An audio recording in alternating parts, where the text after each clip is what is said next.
The astronomer's soul is made to leap with joy as he sees all the beauties of heaven which he has sought and found in unmeasured space. He sees the revolving satellites playing around their mother planets with all their brilliancy and activity, each one carrying the lighted candle of the marriage feast, and with the least move of this gem, like his telescope, his eye comes in contact with new worlds dead and alive, with the comets dancing to the heavenly music, gracefully bowing and bidding adieu for a longer or shorter period, at which time they will return and partake of the festivities of another dance. The bones and teeth of animals have all kindly received his skill to give them beauty. We should ever reverence and respect those whose minds and hands are active no more for their great success in exhibiting the works of nature. At this time I wish to call your attention to another class of thinkers who antedate Abraham. They too have formulated from crude nature a greater gem than all diamonds, sapphires, rubies, and gems of all stones. This gem, like all philosophers of either sex, prefers seclusion to publicity, never coming on the stage of action save in answer to demand. It combines beauty, innocence, and death. When in one position it exhibits nothing to your mind but death and destruction, but like a kind of reasoner, it is lovable in form and beautiful to behold. It has the power to control its passions and never comes upon the field of death and destruction until the last moment of forbearance is consumed. Then it comes forth and executes its deadly mission.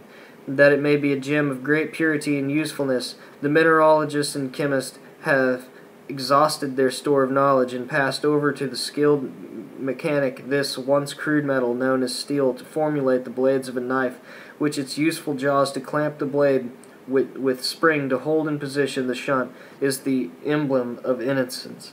To hold them open is the token of death or usefulness. When its labor is done and a person sees it in its folded innocence, he says, "My friend, no gem stands higher than this one legacy given to us by our forefathers, unless it be the brains of the osteopath, whose mind is the knife to sever the cords of ignorance which bind the public to drugs." When we assert we are prepared to discuss the ability of nature through the arteries and nerve system to construct the various parts of the machinery used in constructing the animal body of any kind, we assert a truth. We have said that we have made ourselves acquaint with all the parts or principles necessary to receive the living forces, with ample room to carry on the works under the fiat of divine perfection, as united as or separate laboratories in whose departments all chemicals are prepared and proportioned, as coming off from the balanced scales of the infinite. Previous to their association, a higher law, commonly called affinity, begins to accomplish its unerring work of preparing the fluids and assigning their delivery to the charge of each distributing officer whose wisdom comes from the university of deity itself. With that charge, let not your right hand know what your left hand doeth, but obey and follow the figures and laws as laid out on the trestle board of the grand architect of all forms and buildings wherein life dwells.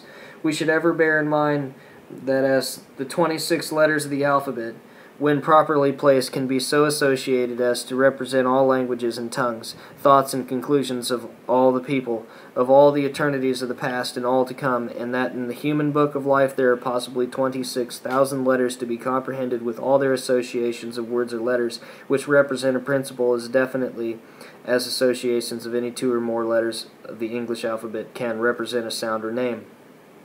Each of them represents a chemical or soul quality of a distinct division of the great laboratory of nature. For instance, take 4 characters and call together 4 substances and unite them by the law of blending individualized principles together by the law of affinity and form another principle in compounds commonly known as acid. In addition of 1 more chemical and you have sugar. You have, by the addition of the life principle, formed another substance from a life chamber. You have separated, dequalified, and returned each one to the place from whence it came, with all the qualities and the same quantity it contained when it left the individual cell, for the purpose of making by association the one being of which it formed a part, which has been just separated, and each part returned to its place without loss of weight or change in principles. Let us compare the heart of a man to the trunk of a tree. By custom we say the root of a tree, which conveys to the mind the parts that is in the ground. When we speak of the heart of a tree, we generally aim to express the center, which we open the tree and we find a dark spot, which runs all through the trunk of the tree, surrounded by many rings of wooden growth, one of which appears each year. And we descend into the earth, Keeping the common center, we are led to a place from whence all roots diverge in the tree within it, with its trunk and all its limbs ascend from this common center. Would not a philosopher conclude that this is the true heart which sends forth its branches both above and below the surfaces of the earth? If this be the heart of the tree, and the root, limbs, and trunk are its products, are we not constrained by the same law of reason to attribute to the animal heart the center of life with all its attributes thereunto belonging? And in comparison conclude that all above the heart are trunk, limbs, and fruit, and all below are roots and nutrient system of animal life, on which root and branch have to depend for substance. The difference between the two is that the nutrition is received at the bottom of the tree and carried upward to all its branches, producing fruits of all kinds.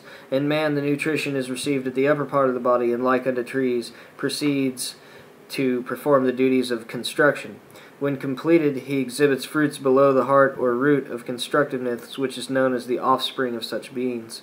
I have given you two beings, one vegetable, the other animal, in order to present a comparison of results, although different in form and kinds, believing the heart of all things to be the immediate actor and creator of all forms, without which center of vitality no part can be constructed, sustained, and kept in existence. Each branch must have stock and interest in this center, constantly receiving nourishment, and reporting progress of construction and vital supply, without which failure is absolute in all cases when extended to all roots and branches of animal life, or death is the effect of universal failure, and equally so with any division of the human superstructure.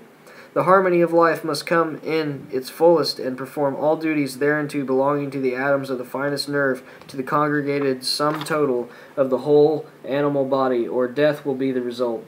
Thus we are admonished to remember that the atom is the beginning and ending of animal forms, and their wants must be supplied or constructed ceases to control, and destruction becomes the possessor, with full power, and to close all operations of life through the atoms, corpuscles, and all other fluids, until the final edict of death is recorded in the heart, and from there to all the limbs and trunks of all animals and vegetables. The heart is undoubtedly the king of all, lord of all, the first in command, the last to yield. Its statements have never been questioned. When it moves, you know. When it stops, you see the end.